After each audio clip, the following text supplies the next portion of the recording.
오늘 우리가 읽은 이사야 52장 13절부터 53장 12절까지는 여호와의 종의 네 번째 노래입니다. 특별히 그 내용이 메시아의 고난을 노래하고 있는 이런 찬송 시인데요. 이사야 40장부터는 이제 그리스도를 통한 구원을 이렇게 말씀하십니다. 구원을 말씀하시면서 하나님께서 세우신 일반적인 종인 고레스들을 통하여 바벨론 포로에서의 회복을 말씀하십니다. 그리고 고레스를 하나님께서 쓰신다 말씀하신 그 다음에 이제 또 여호와의 종의 노래가 기록되고 있는데요. 그러니까 고레스를 통하여서 하나님께서는 이스라엘 백성들이 바벨론 포로에서 돌아오는 현실의 회복 정도의 그런 은혜를 베풀어 주실 것이지만 여호와의 종, 곧 메시아를 통해서는 현실의 회복을 뛰어넘는 참된 이스라엘의 회복, 참된 구원을 주실 것을 말씀하고 있죠. 오늘 우리가 읽은 본문 말씀이 그의 이제 대표적인 내용인데요. 이 여호와의 종의 노래를 오늘날도 예수님 밖에 있는 유대교를 신봉하는 유대인들은 이것이 메시아 예언임을 부인하고 있습니다. 그러면서 이 유대 학자들은 오늘 52장, 53장에 나타나는 여호와의 종을 이제 그는이라고 성경이 분명히 말을 하는데 여호와의 종을 집합명사로 취급을 하여 여기서 말하는 종은 이스라엘 민족이다, 또는 개인으로 굳이 말하자면 이스라엘의 대표인 야곱이다, 뭐 이런 식으로 해석을 하려고 그럽니다. 그러나 우리가 읽은 이 말씀 이제 조금만 봐도 논리적으로 맞지 않다는 것을 우리가 알게 되죠. 그래서 53장에서 여호와의 종을 그라 부르고 이스라엘을 우리라 이렇게 부르니 여호와의 종이 집단적인 이스라엘이 될 수가 없죠. 뭐 어떻게 집단이 우리를 위해서 무슨 일을 어떻게 할 수 있습니까? 6절에서는 우리 무리의 죄악을 그에게 담당시키셨다 이렇게 말하는데 여기서 말하는 그가 메시아가 아니고 이스라엘 전체라면 이스라엘 전체가 누구를 위하여 죽는가? 우리 무리의 죄악을 그에게 담당시키셨다. 앞에서 말하는 우리는 누구이고 뒤에서 말하는 그가 이스라엘이라면 말이 안 되죠. 8절도 마찬가지입니다.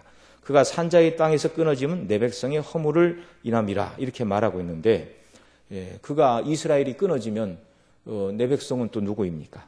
그러니까 절대로 그리스도를 빼놓고는 이 이사야 52장, 53장은 해석이 안 되는 것입니다. 명백히 그리스도의 고난을 예언하고 있는 것이죠. 예수님께서 요한복음 5장 39절에서 말씀하신 대로 이 성경은 곧 나에 대하여 말하는 것이다 이렇게 말씀해 주셨는데요. 이게 기독교 신앙의 기초입니다. 신구약의 모든 성경은 바로 그리스도를 통한 구원을 말씀하는 것이다.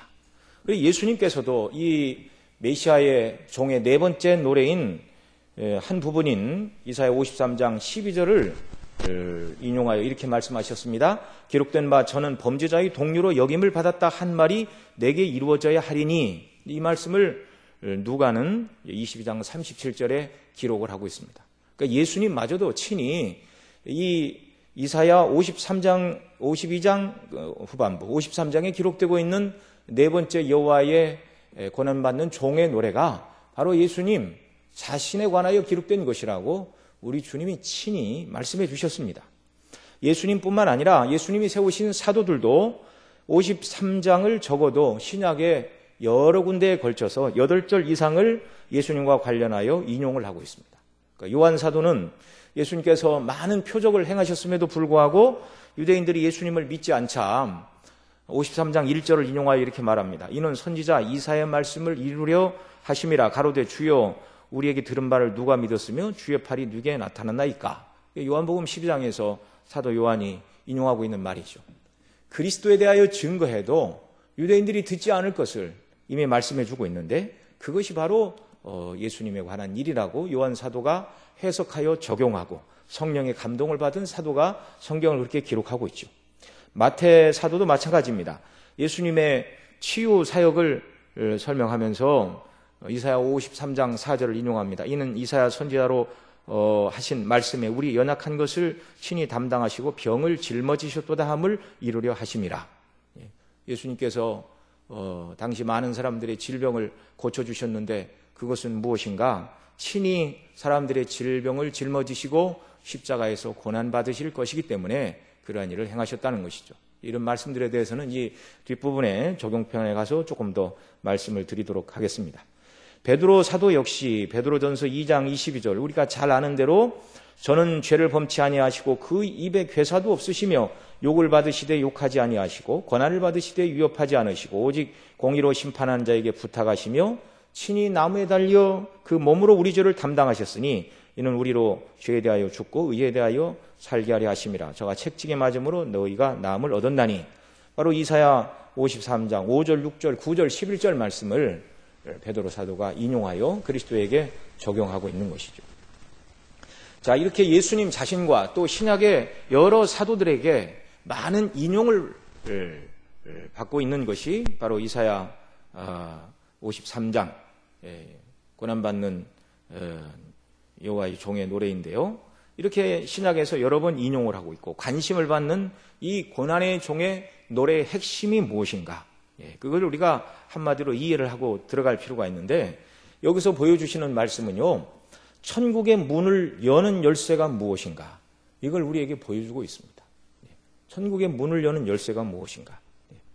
바로 예수님께서 고난을 통하여 죄인의 죄를 대속하시고 그리고 믿는 우리에게 그 대속을 통한 구원을 주신다는 우리 대신 심판을 받으신다는 이 심판의 내용이 바로 이사야 52장 13절에부터 말하고 있는 고난받는 여호와의 종의 네 번째 노래의 핵심 내용이 되겠습니다. 자, 이 네 번째 여호와의 종의 노래는요, 이 말씀드린 대로 그리스도의 고난과 그리고 고통을 이기고 승리하신 메시아에 대한 승리의 노래로 시작을 하는데요. 우리 52장 13절 말씀 함께 같이 읽도록 하겠습니다. 여호와께서 가라사대 보라 내 종이 형통하리니 받들어 높이 들려서 지극히 존귀하게 되리라. 아멘. 받들어 높이 들려 지극히 존귀하게 되리라. 영광스러운 승리에 대한 선언이죠. 예수님께서 큰 승리를 이루셨고 그 승리를 근거로 저와 여러분을 구원하여 주신다고 말씀하는데 그런 승리를 먼저 말씀하시고 그런 승리는 어떻게 주어지는가? 예수님의 낮아지심과 대속의 죽으심 후에 바로 그런 승리자의 영광을 누리게 된다. 이걸 말씀하고 있습니다. 영광은 언제나 고난 뒤에 온다고 가르치는 것이 성경의 일관된 교훈입니다. 우리가 고백하는 사도신경에도 마찬가지죠. 우리 예수님은 낮아지신 후에 영광을 얻으셨습니다. 동정녀 마리아의 몸에 성령으로 잉태되시어 사람의 모습으로 아기로 탄생하신 것이 낮아지심의 시작입니다. 사람의 몸을 입으시고 율법에 순종하시는 것도 낮아지심이고 결국 본디오 빌라도에게 고난을 받으사 사형 판결을 받으시고 십자가에서 죽으심이 낮아지심이요 무덤에 장사되심이 낮아지심이시죠. 그런 낮아지신 다음에 죽은 자 가운데서 3일 만에 부활하시고 이것이 이제 그리스도의 존귀의 시작입니다. 그리고 40일 후에 승천하시어서 하나님 보좌 우편에 앉으시어 오늘도 만유를 통치하시는 만왕의 왕으로 다스리고 계십니다. 이게 그리스도의 승기이고 그리스도의 존귀하심이죠. 고난 다음에 누리시는 영광입니다. 우리 주님의 이 승리의 영광은 먼저 고난을 통과하신 다음에 누리는 영광이라는 것이죠. 오늘 기록된 본문은 예수님 오시기 전에 적어도 700년 전에 이사야를 통해 주신 말씀임에도 불구하고 예수님께서 당하실 고난을 정확하게 말씀해 주고 있습니다. 마치 오늘 본문은 그리스도의 현장을 눈으로 본 사람이 기록한 것처럼 그리스도의 고난의 현장으로 우리를 인도해 주고 있습니다. 자, 오늘 본문을 통해서 이 본문에서는 그리스도의 고난과 그 다음에 고난으로 주어진 이 구원과 영광을 말하고 있는데요. 오늘 이 시간은 그리스도께서 여호와의 종께서 왜 고난을 당했는가 이 부분에 대해서 먼저 생각을 해보도록 하겠습니다. 자, 먼저 예수님이 받으신 고난의 깊이 또는 무게는 어떠하였는가를 생각해 볼 필요가 있는데요. 우리 52장 14절 말씀 또 한번 읽습니다. 이왕에는 그 얼굴이 타인보다 상하였고 그 모양이 인생보다 상하였으므로 무리가 그를 보고 놀랐거니와 이렇게 말씀합니다. 그러니까 예수님의 그 상한 모습을 보고 사람들이 놀랬다 이렇게 말하고 있는데요. 그 누구보다도 많은 고난을 받으실 것이기 때문에 정말 예수님이 많이 상하실 것을 말하고 있습니다. 주님이 십자가를 앞에 두시고 겟세마네 동산에서 3번 이 잔이 지나갈 수 있으면 지나가게 해달라고 간절히 기도하셨죠. 근데 누가복음 22장에 보면 예수께서 힘쓰고 애써도 간절히 기도하시니 땀이 땅에 떨어지는 핏방울같이 되었더라, 이렇게 말씀하고 있습니다. 죄인의 죄를 대신 지시고, 그러니까 사실 믿기만 하면 어떤 죄인 전부를 할지라도 구원하는데 조금도 부족함이 없는 그런 예수님의 대속의 피는 권세가 있고 능력이 있습니다. 그러니까 이 모든 죄인들의 죄를 대신 지시고 그 죄인들이 받아야 될 하나님의 진노와 형벌을 대신 받으심으로 하나님과의 생명의 교통이 끊어지고 아버지로부터 버리심과 저주를 받으시는 이 일은 절대로 적지 않은 일이었습니다. 하나님의 아들이시고 참 사람이신 예수님 이외에는 어느 누구도 우리의 죄값을 받아낼 만한 그런 존재가 없는 것이죠. 참 사람이시면서 무한하신 하나님의 아들께서 정말 받으신 고난이고 고통입니다. 그 무게가 너무나 큰 것이죠. 같은 기도를 3번이나 하신 만큼 주님께도 십자가는 너무나 큰 짐이요 큰 고난이었습니다. 53장 5절에 보면 그가 찔림은 우리의 허물을 인함이요 그가 상함은 우리의 죄악을 인함이라, 이렇게 말씀하고 있는데요. 여기 찔림이라는 단어는 관통했다는 말입니다. 창이 예수님의 심장을 스치고 지나간 정도가 아니라 꿰뚫고 지나갔다는 말이죠. 상함이라는 말도 살짝 긁힌 상처가 아니라 짓이김을 당했다는 표현입니다.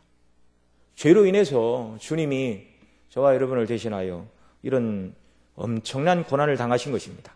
그럼에도 불구하고 예수님은 아무런 대항을 하지 않으셨습니다.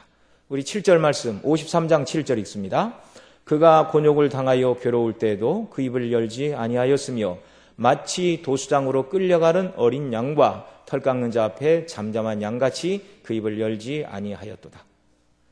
죽으심의 이유, 고난받으심의 이유를 명백히 알고 계시기 때문에 이미 기도하심으로 힘을 얻으셨기 때문에 입을 여실 이유가 없으셨던 것이죠.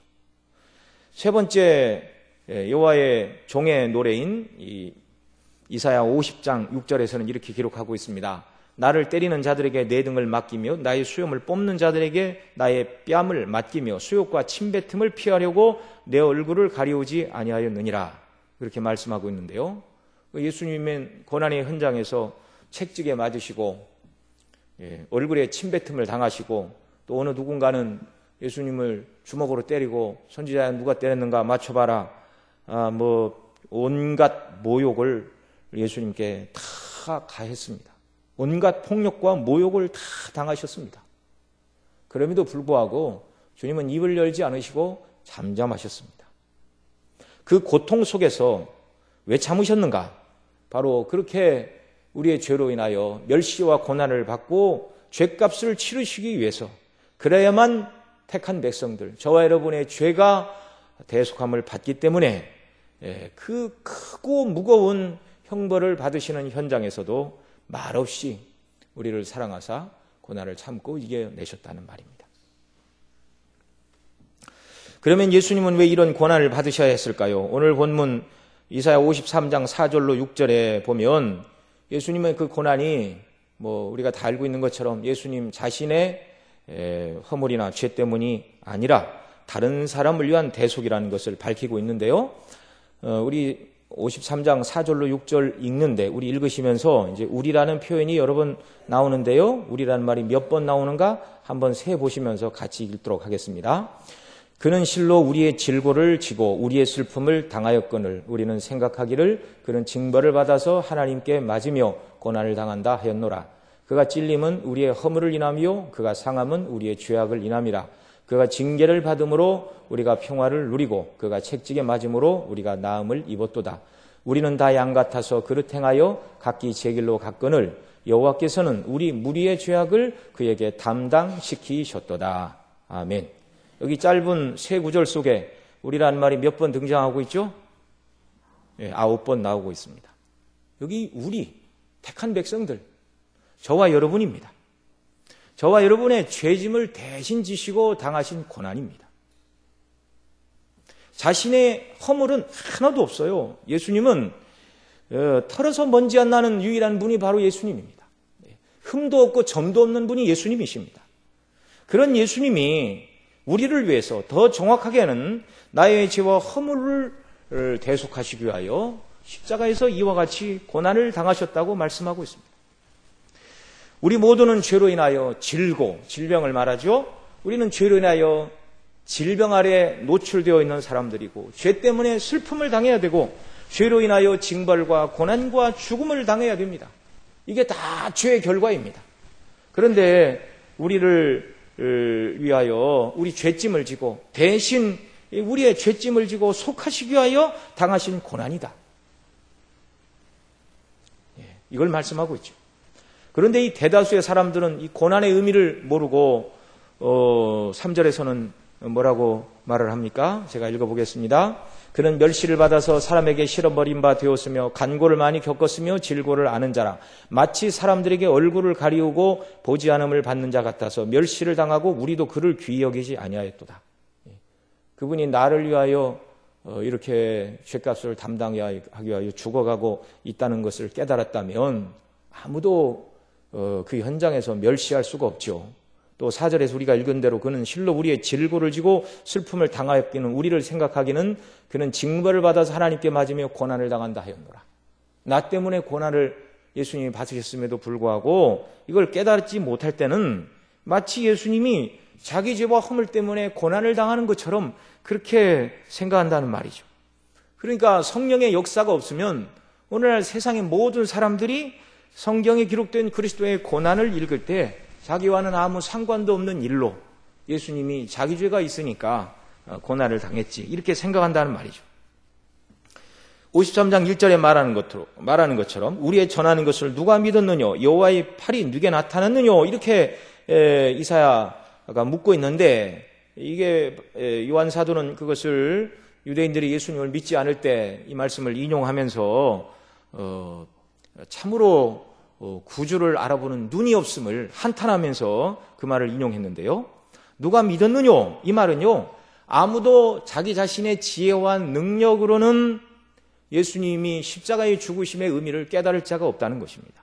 다만 하나님께서 성령님을 통하여 믿게 하시고 감동하시고 은혜 주시는 심령 속에서만 이 진리가 깨달아지고 믿어지는 것입니다. 여기 계신 저와 여러분 모두는 바로 이 예수님의 죽으심이 오늘 성경이 말하는 것처럼 우리의 질고를 지고 우리의 슬픔을 당하셨고 또 우리의 죄를 위한 대속의 죽음인 줄 성령께서 깨달아 알게 하신 줄로 믿습니다. 이건 아무에게나 주신 은혜가 아니죠. 그래서 우리는 이 일을 인하여 하나님 앞에 감사하며 찬송을 돌려야 됩니다.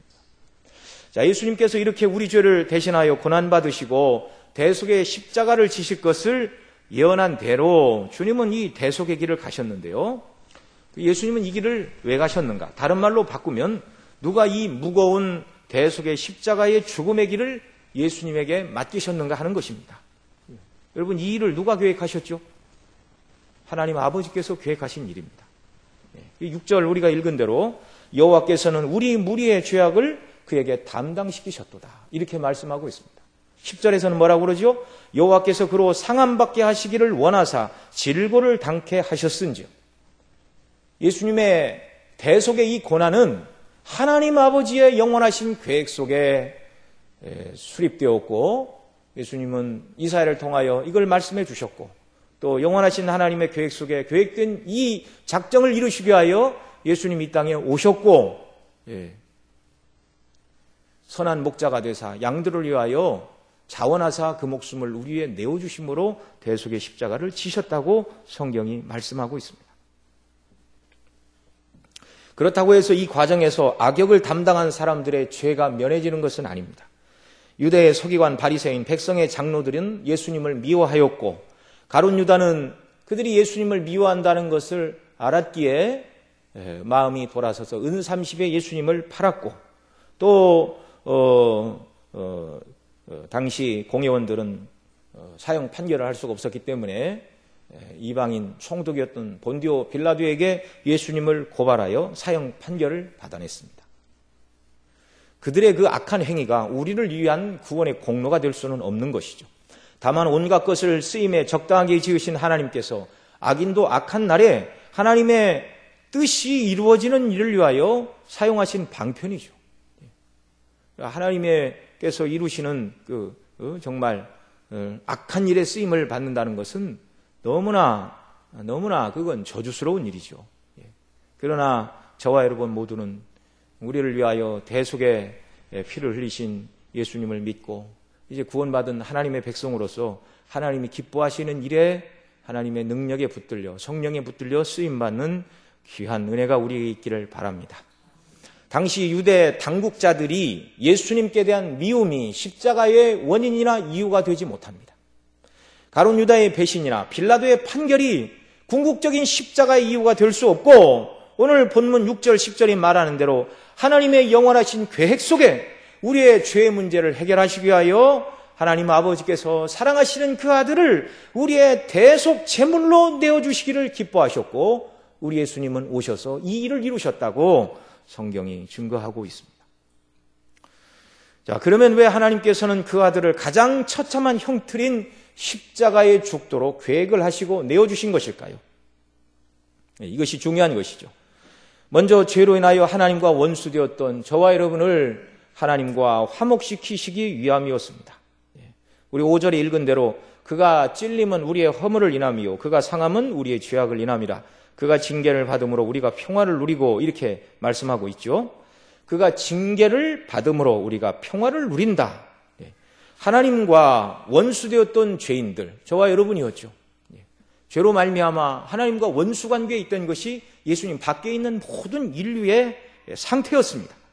그런데 예수님의 대속의 죽으심을 통하여 이제는 하나님과 화평, 하나님과 평화, 하나님과 평강을 누리게 되었다는 것입니다. 예수님이 십자가에 죽으시고 사흘 만에 부활하신 그날, 그러니까 안식구 첫날 저녁에 제자들이 유대인들을 두려워하여 모인 곳에 문을 닫고 숨어 있었다 이렇게 말하죠. 그때 주님이 그들 가운데 오시어 서서 하신 첫 번째 말씀이 바로 이것입니다. 너희에게 평강이 있기를 원하노라.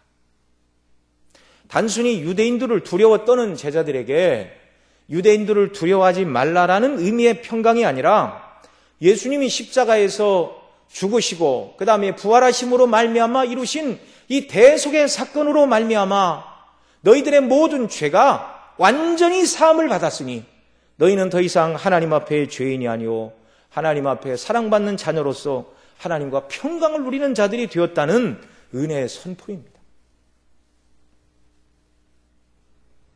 저와 여러분이 바로 예수님의 대속을 근거로 하나님과 화평을 누리는 사람들이 되었습니다. 사도 바울도 로마서 5장 1절에 그러므로 우리가 믿음으로 의롭다 하심을 얻었은즉 우리 주 예수 그리스도로 말미암아 하나님으로 더불어 무엇을 누리자고요? 화평을 누리자. 이렇게 말씀하고 있습니다. 예수님의 대속의 죽으심은 우리의 죄로 인하여 하나님과 우리 사이에 깨어진 평화의 회복을 위한 대속의 죽음이라는 것입니다. 이사야 앞부분 9장 6절에 보면 아기로 오실 예수님을 말씀하면서 이렇게 말합니다.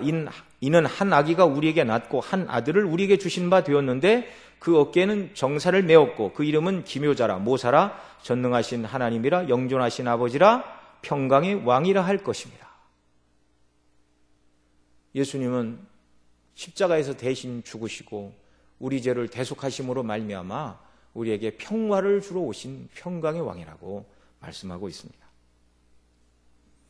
평화의 왕이신 예수님의 대속의 죽으심 때문에 더 이상 우리가 하나님 앞에 죄인의 신분이 아닌 영광스럽게도 하나님의 자녀가 되었고 하나님의 은혜의 보좌 앞에 담대히 나아가 하나님과 더불어 교제하는 복을 누리는 자들이 되었습니다.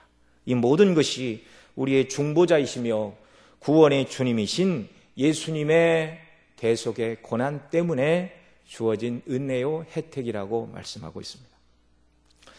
또 예수님이 우리를 대신하여 고난을 받으신 또 다른 목적이 있는데요. 우리를 치료하시기 위함입니다. 오늘 우리가 읽은 대로 53장 5절에 보면 그가 책찍에 맞음으로 우리가 나음을 입었도다. 그가 책찍에 맞음으로 나음을 입었다 그 말은 치료함을 받았다는 말입니다. 이 치료는 1차적으로 영적인 치료입니다. 앞서 말씀드린 대로 베드로 사도가 5절, 6절, 9절, 11절을 인용해서 베드로전서 2장 22절로 25절에서 이 말씀을 이제 인용하면서 그리스도에게 적용을 시키고 있는데요. 그 한 부분이 이렇습니다. 친히 나무에 달려 그 몸으로 우리 죄를 담당하셨으니 이는 우리로 죄에 대하여 죽고 의에 대하여 살게 하려 하심이라. 저가 채찍에 맞음으로 너희가 나음을 얻었나니 너희가 전에는 양과 같이 길을 잃었더니 이제는 너희 영혼의 목자와 감독 되신 이에게 돌아왔느니라. 예수님의 맞으심으로 우리가 나음을 입었다, 치료함을 받았다, 이렇게 말씀하고 있습니다. 어떤 종류의 병고침, 어떤 종류의 치료인가? 예전에는 양과 같이 길을 잃었더니 이제는 너희 영혼의 목자와 감독 되신 이에게, 곧 예수님에게 돌아왔다. 양처럼 각기 제 길로 갔다라고 말했죠. 오늘 53장 6절에 보면 우리는 다 양 같아서 각기 그릇 행하여 각기 제 길로 갔거늘, 그렇게 말하고 있죠. 이게 예수님께서 맞으시기 전에 백성들의 상태입니다. 양처럼 자기가 하고 싶은 길을 가는 자들이었습니다. 그런데 예수님이 맞으심으로 말미암아 우리가 영혼의 목자와 감독 되신 주님께로 돌아오게 되었다. 그리고 그것을 이제 설명해 주죠. 이제는 우리가 죄에 대하여 죽은 자요, 의에 대하여는 산 자가 되게 하려 하심이라. 그러니까 예전에 행하된 그릇된 삶의 행습을 버리고 영혼의 목자와 감독 되신 이에게로 돌아오는 삶, 곧 영혼의 방황이 멈추고 목자 되신 주님께 돌아오게 되었다. 참 너무나 큰 은혜가 우리에게 주어졌습니다. 그래서 오늘날도 그리스도 밖에 있는 사람들은요, 영혼의 방황이 멈춰지질 않습니다. 그들을 구원할 구주가 없어요. 그래서 원하는 대로 사는 겁니다. 성경이 말하는 것처럼 각기, 우리는 다 양 같아서 그릇 행하여 각기 제 길로 갔다. 자기가 보기에 선해 보이는 길, 자기가 보기에 즐거워 보이는 길, 자기가 보기에 이러면 세상을 얻을 수 있을 것처럼 보이는 그런 길을 따라 그냥 원하는 대로 자기 길을 가는 것이죠. 그것 자체가 방황이고 그것 자체가 죄악인 걸 모르고 그렇게 산다는 것입니다. 그런데 예수님 안에 있는 자들에게는 이 방황이 멈추었다. 옳은 대로 돌아왔다. 옳은 일을 행할 수 있는 자들이다. 그가 채찍에 맞음으로 우리가 나음을 입었기 때문이다. 이렇게 말씀하고 있습니다. 예수님으로 말미암아 정말 우리가 영적으로 회복되었다는 것이죠. 무엇이 옳은 일이고 어떻게 살아야 되는지를 깨닫고 하나님이 기뻐하시는 일을 추구하는 온전한 구원을 우리가 받았다는 것입니다. 또한 마태 사도는 앞서 읽어드린 대로 예수님께서 베드로 장모의 열병을 고치시고 그 소문을 듣고 또 귀신 들린 사람들이 데려오고 온갖 병자들을 다 데리고 왔는데요. 예수님이 말씀으로 귀신들을 내어 쫓으시고 병자들을 고쳐 주셨습니다. 그러자 이제 마태 사도가 예수님의 이 모든 병 고치시고 귀신을 고치신 사건을 이제 이렇게 정리를 합니다. 이는 선지자 이사야로 하신 말씀에 우리 연약한 것을 친히 담당하시고 병을 짊어지셨도다 함을 이루려 하심이더라. 마태 사도가 예수님의 병 고치심의 사건을 예수님의 십자가의 대속과 연관시키고 있는데요. 이것은 여러분, 만병의 근원이 무엇입니까? 앞서도 말씀드린 대로 죄입니다. 죄. 만병의 근원인 죄의 문제를 예수님께서 십자가의 대속의 죽으심으로 해결하셨다는 것입니다. 그 때때로 성도들이 질병의 치료를 위해 하나님 앞에 간절히 기도할 때 초대교회는 이제 병 고치는 일이 은사로 주어졌습니다. 그래서 누구에게는 병 고치는 은사, 이걸 이제 뭐 사람들은 신유의 은사다 그렇게 말을 하죠. 그래서 오늘날도 어떤 사람들은 신유의 은사가 있다 이렇게 말하기도 하고, 오늘날도 기도하면 병이 낫는데 이건 은사라고 하기보다는 성도의 간절한 기도에 하나님이 응답하시는 것이다, 뭐 이렇게 말하기도 합니다. 분명한 건 기도할 때 때때로 하나님께서 병 고침의 은혜를 주신다는 사실입니다. 왜 그런 은혜를 주실까요? 예수님의 십자가로 모든 질병의 근원인 죄사함의 은혜가 이미 성도들에게 주어졌기 때문입니다. 예수님은 우리의 영혼과 정서와 몸의 치료자이십니다. 주님께서 대속의 죽으심으로 우리의 죄를 사하셨으니 우리는 우리의 영혼과 정서와 그리고 몸까지도 새롭게 치료하여 주시는 것이죠. 주님이 이런 은혜를 주십니다. 그래서 우리는 이제 주님이 기뻐하시는 성도로 살아가는 이런 은혜를 달라고 날마다 하나님 말씀에 비추어 우리가 추구해야 될 일이 무엇인가를 점검하고 또 그리스도의 십자가의 은혜 속에 정말 우리의 정서와 의지를 새롭게 하고 또 하나님께서 우리의 몸까지도 새롭게 하여 주시어서 하나님께서 기뻐하신 일에 쓰임받는 그러한 청지기들이 되는 일들을 간구해야 마땅한 줄로 믿고 하나님도 그리스도 안에서 우리를 이런 자들로 만들어 주셨다는 것입니다. 너무나 큰 은혜이죠. 끝으로 예수님이 우리를 대신하여 고난받으신 또 다른 이유에 대해서 11절에서 53장 11절에서는 이렇게 말합니다. 가라사대 그가 자기 영혼에 수고한 것을 보고 만족히 여길 것이라. 나의 의로운 종이 자기 지식으로 많은 사람을 의롭게 하며 또 그들의 죄악을 친히 담당하리라. 나의 의로운 종이 자기 지식으로 많은 사람을 의롭게 하신다. 이렇게 말씀하고 있는데요. 여기 자기 지식에서 자기는 그리스도를 말하죠. 그러니까 자기 지식은 그리스도의 지식이요. 우리 입장에서는 그리스도를 아는 지식을 말하는 것입니다. 주님이 많은 사람을 의롭게 하시려는 목적으로 그들의 죄악을 담당하셨다는 것을 아는 것이 그리스도를 아는 지식의 일부이죠. 곧 대속을 통한 의롭다 하심을 깨닫는 것이 그리스도를 아는 지식의 본질이라고도 말씀을 드릴 수 있습니다. 왜 그렇죠? 죄사함이 없이는 아무도 의롭다함을 받을 수 없기 때문에 그렇습니다. 하나님 아버지는 그리스도의 대속의 십자가를 통하여 우리 죄를 사하실 뿐만 아니라 예수님이 이루신 의를 우리의 것으로 여겨주십니다. 이것을 의롭다 하심, 칭의 이렇게 말하는 것이죠. 사도 바울도 이것을 고린도후서 5장 21절에 잘 말해주고 있습니다. 하나님이 죄를 알지도 못하신 자로 우리를 대신하여 죄를 삼으신 것은 우리로 하여금 저희 안에서 하나님의 의가 되게 하려 하심이니라. 이 의가 없이는 아무도 하나님 앞에 설 수 없습니다. 자기가 얻은 의가 아니죠. 하나님이 죄를 알지도 못하신 자, 곧 예수님으로 말미암아 우리 죄를 대신하여 죄를 삼으시고 이 죄의 문제를 처리하셨습니다. 이 놀라운 대속의 사건이 하나님 앞에서 우리의 의라고 사도가 말씀하고 있는 것이죠. 앞서 말씀드린 로마서 5장 1절에 그러므로 우리가 믿음으로 의롭다 하심을 얻었은즉 우리 주 예수 그리스도로 말미암아 하나님으로 더불어 화평을 누리자 이렇게 말하고 있는데요. 의롭다 하심 다음에 화평이 주어지는 것입니다. 이 의로움은 오직 예수님의 대속을 통해서. 불의한 자가 어떻게 하나님과 더불어 화평을 누리겠습니까? 오늘 이 시대는요, 이 의롭다 하심, 칭의에 대해서 희미해진 개념을 갖고 있는 시대입니다. 칭의가 뭔지를 잘 몰라요, 어떤 사람들은. 칼빈은 기독교에서 믿음으로 의롭게 되는 이 지식을 거두어가면 그리스도의 영광이 소멸되고 신앙이 사라지고 교회가 파괴되고 구원의 소망이 없어진다고 말하였습니다.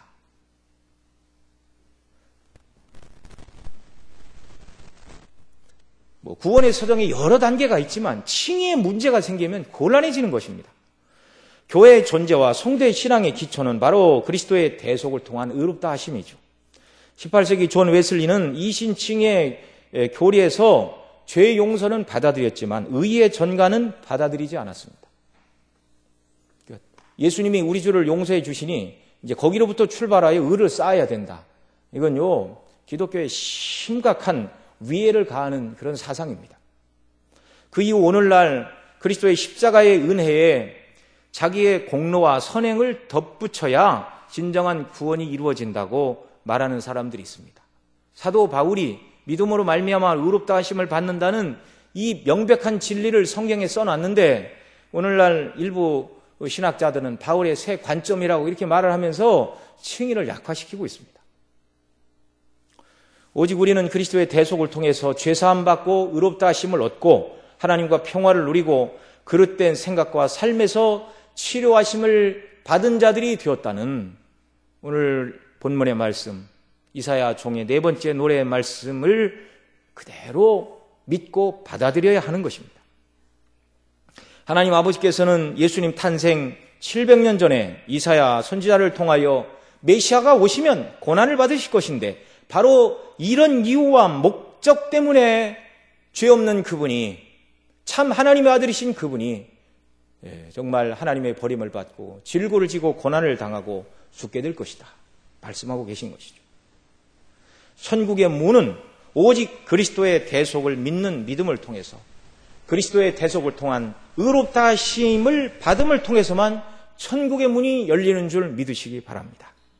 때때로 우리 양심이, 때때로 사단이 저와 여러분을 정죄하여 너 같은 자가 어떻게 하나님의 자녀이고 너 같은 자가 어떻게 죄사함 받고 천국에 갈 수 있느냐라고 참소할지라도 우리의 답변과 우리의 한결같은 자랑은 예수님입니다.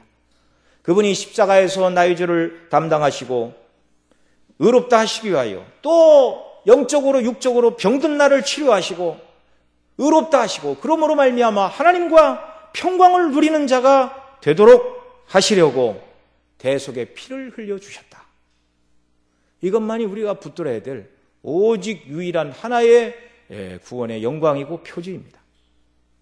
예수님의 십자가의 죽으심은 실패가 아니라 완전한 구원의 성취입니다. 오직 저와 여러분, 아니 믿는 모든 자들이 예수님께서 이루신 이 대속의 은혜, 그리스도를 믿는 이 믿음만으로 죄사함을 받고 의롭다 하심을 통하여 구원에 이르고 우리 영혼과 정서와 몸이 치료를 받고 하나님과 참된 평화를 누릴 수 있기 때문입니다. 우리 구원의 영원토록 변치 않는 반석이시오 근거이신 그리스도의 이 고난을 늘 묵상하고 감사하고 기뻐하고 성령의 도우심과 은혜 가운데 그 은혜에 합당한 자로 살아가는 저와 여러분 모두가 되시기를 바랍니다. 기도하시겠습니다. 사랑하시는 아버지 하나님, 예수님의 대속을 통하여 우리의 죄의 문제를 해결하시고 우리를 구원하시고 의롭다 하시고 치료하시고 하나님과 더불어 평화를 누리는 복된 자리로 인도해 주시니 감사합니다. 값없이 이루어진 구원이 아니라 하나님의 아들께서 사람이 되시어 이루신 이 놀라운 구원인 줄 저희들이 믿습니다. 이 구원의 영광을 더 깊이 깨달아 알기 위하여 하나님의 은혜를 간구하게 하시고 성령의 인도함을 구하는 저희들, 또 이런 놀라운 구원의 은혜를 받은 자들답게 구원의 영광을 찬미하며 주님을 기쁘시게 하는 자로 이 땅을 살아가는 복된 자들 되게 하여 주옵시고, 날마다 우리 구원의 확실한 근거요, 우리 구원의 유일한 정말 통로가 되시는 그리스도의 대속의 은혜만 자랑하고 기뻐하는 저희들 다 되게 하여 주옵소서. 우리 구주 예수님의 이름으로 기도드리옵소서.